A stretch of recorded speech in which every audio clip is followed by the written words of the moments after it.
So it probably goes without saying that the last couple of years have been pretty brutal on people's mental well-being.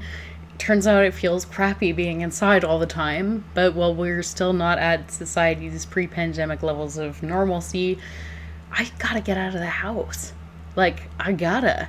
This is the Entertainment Files. I'm your host, Claire Rossetti, and this week I'm here to show you some local places that you can visit pretty easily via walking, transit, or car, and won't break the bank.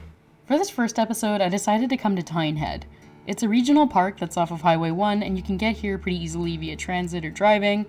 I've been coming to this park for a long time as I grew up in the area, and it's a pretty nice walk that doesn't wear you out too much, but also has a lot of really gorgeous sights to see.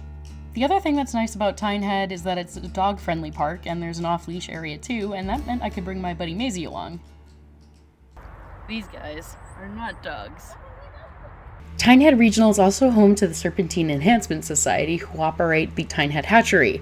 The SES was established in the early 80s by Claire Bachman, a student at the time at SFU who had a dream of rehabilitating the Serpentine River salmon run. So in Tynehead Regional, one of the rivers that runs through it is the Serpentine River, and it goes in through the Guilford headwaters and comes down this way.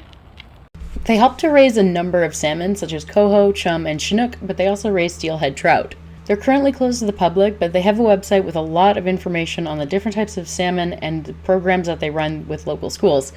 You can also look into their volunteer section as well, and donations if you really want to support their work. The place has a real storybook charm to it. The way the light comes through the trees, the meadows, the beautiful sunsets, and the happy dogs bounding around that make it really a sweet place to come and visit.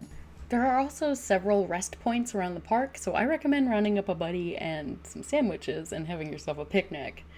I'm Claire Rossetti, and this has been the first week of the Entertainment Files.